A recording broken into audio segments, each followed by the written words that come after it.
Just loaded some straw on Anne. And do you want to be in today's video, Anne? No. Morgan's moving the... Hey? I'm old and wrinkled. She's old and wrinkly. Morgan's moving the mini Merlot. He doesn't want to drop any bales of straw on it because obviously it's not ours. So he's gonna... You can drop them on the road sweeper though. They just loading her up now. Going up in value straw, which is good, considering we baled as much as we could. So last night we set to playing with that mower in a bit of a redneck way, just to see what we needed to do to it. Here it is. Took the injector rail, well, the leak off rail off. Where's it going? I don't know.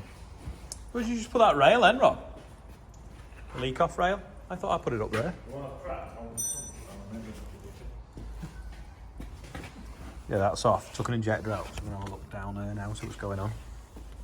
Did you have I don't know whether that's going to fit in that hole. Can you shine it to the side so you can see the bore, Rob?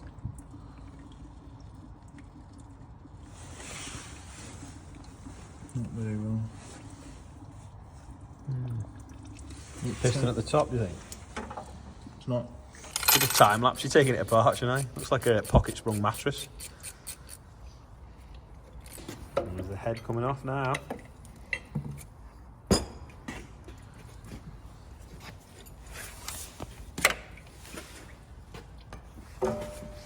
Any cracks in the head? No, but you can see it's got water in there. It's just a bit orangey. There's the pistons there. It's got a bit of moisture in there. That's what the head looks like. Bit rusty.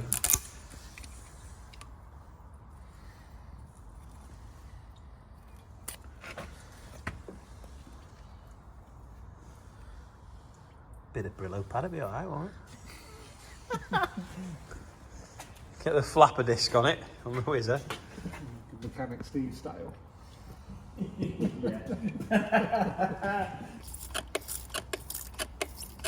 Turn it over, you're putting duck oil in, see if it soaks through the rings. Yeah.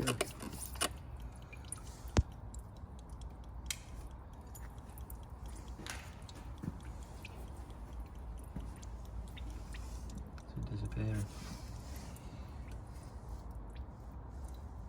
Oil pressure going to the head. Just a quick demonstration of an engine turn. We're going to turn it over now and you're going to see all these firing, all the different bits of diesel, and you're going to see oil pumping out of there, just to see if the oil pump's working and the fuel pump.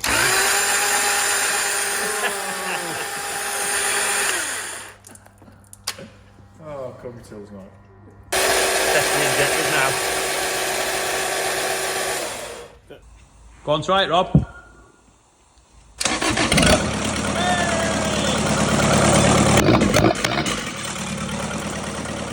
It's alive!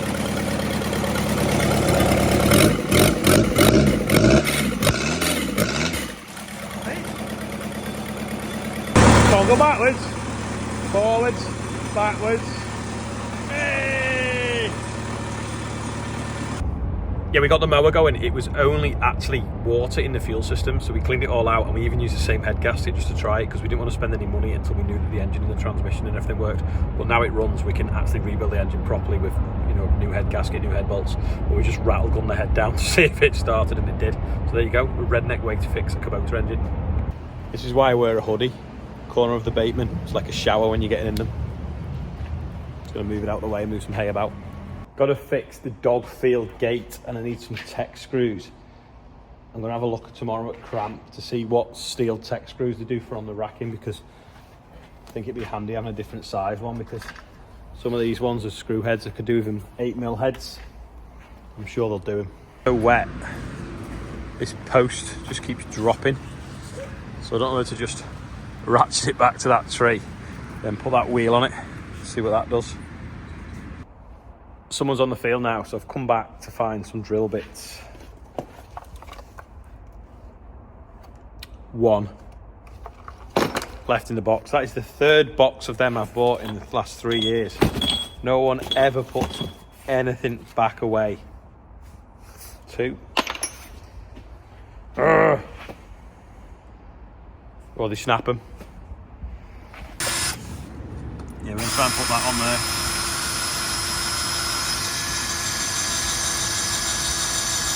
We're getting smaller bit, or are we gonna...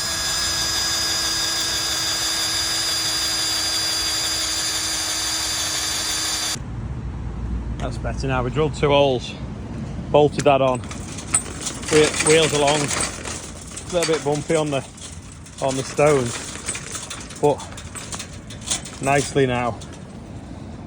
Opens and closes without it hitting on the bottom. See how much we've raised it by. Me and Richard are walking around the churchyard looking for a tree that's fell over him and chopped up to move it out of the way.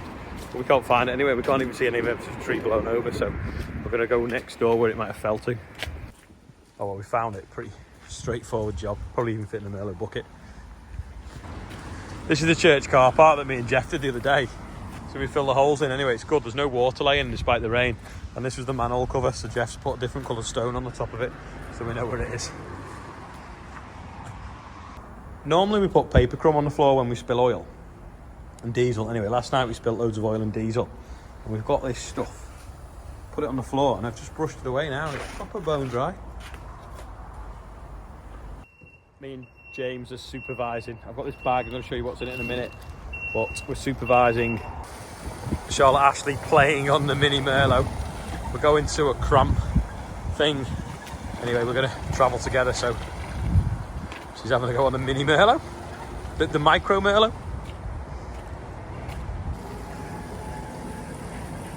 Look, she's going to go flat. Go flat out!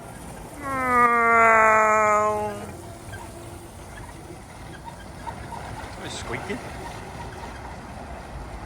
Right, shed update. He's back.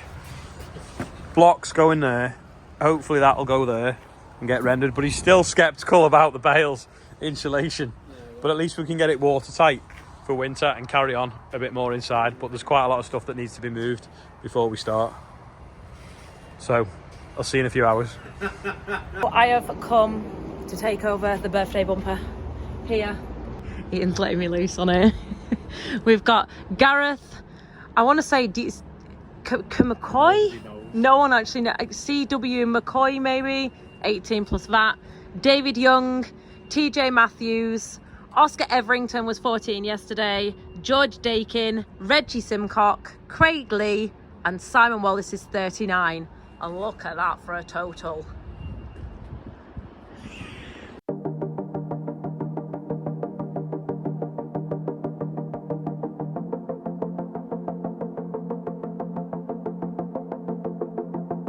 Hello. So Charlotte's got hold of Clara. My dad's been tidying up and he's found this. Well, he knew where it was. He's kept it safe. It's basically the sale of the Tarbuck estate from 1926. So 97 years ago. So you've got all the different lots there. So if you look here, we've got, where is it now? £400 for 16 acres there. We've got Greensbridge Plantation, which is a woodland. Pit, another 25 acre wood, sold for £150. And then somewhere here, semi-detached cottage, £235. Look at this here. The productive corn and potato growing land, Greensbridge Farm, 99 acres.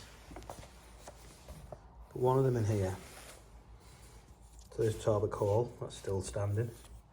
Dale Farm, that's still there. Well, no, it's not actually. We knocked that down with Richard because Richard has built a new house over here. That's still there. I think that is. Where is it? Yew Tree Farm that my uncle used to live at.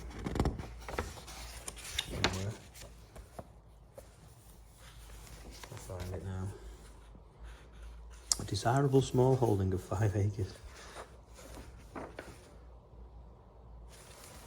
That's the old post office, that hasn't changed in years. So James lives up the road. I'll find it now. Should have marked it out.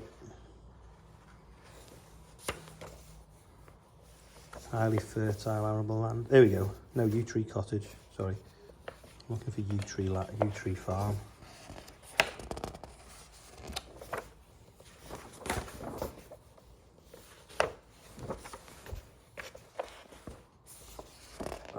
So I'll do it with one hand. could have helped. So, right, where are we now? There we go, Yew Tree Farm, lot 60.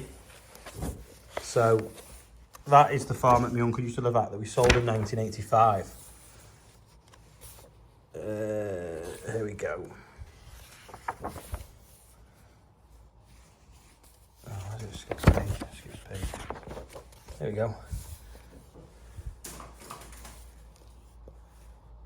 Oh no, it doesn't. Lot 61. Sorry, bear with.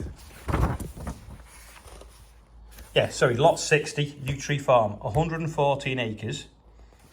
There is all what the fields were made up of. The farmhouse, right? Now, this is the bill of sale from 1926. £4,800. Bought lots 60, 63, 68 and 69. So that was a farmhouse, 3 cottages, a farmyard and nearly 15 acres. And it sold for the massive sum of £4,500. Now, they say farmland doubles in value every 10 years. So if you get 4,500, you times it by 2, times it by 2, times it by 2. I can get to about 90, just short of 100 years, and it probably does work out at the value that it is today. So I'll show you this as well. I'm just going to skip through. This is across the field from us. Mr. Cook lives there now. And then this is the old farmhouse in Shippen that fell down with mining substance, and that is where we built my mum and dad's bungalow. That pine tree is still there, and the bungalow sits about here now. But yeah, so that was Water Lane Farm. So we didn't buy Water Lane Farm. Someone else did, and we tenanted it until about 40 or 50 years ago, 50 something years ago when it was bought. But yeah, that was the whole Tarbuck estate. It sold. There's the bill, and then he also found this. Now, I don't really understand this, but this is my dad's granddad's marriage certificate from 1906. So it says, like,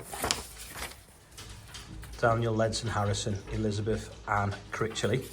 They were both 30, which I think is quite old for 1906 to get married. So what do other people think? But look at this. So it's posted to London. Even got the time on it. I don't think they put the time on nowadays. On the back, it's got all these stamps from the Liverpool and London Globe Insurance Company, Lincolnshire and Yorkshire Railway Company, and London and North Western Railway Company. So this must have been like, I don't know why, they must have stamped it as it went backwards and forwards, which confuses me because it was in an envelope. But then the envelope says London and North Western Railways. And then there's Prescott Post Office on the 26th of November. But yeah, there's lots of old stuff and some old maps and different things. But I just thought I'd show you that anyway, while today's a bit of a wet day. Just notice this, as I put it back in the envelope. D.L. Harrison. Well, according to this, I'm now D.L. Harrison, if I want to use it after my name, Deputy Lieutenant. So there we go. I just thought it was strange. It's the first time I've seen it written down. Right, we're off. We've got off to the Cramp Open Day.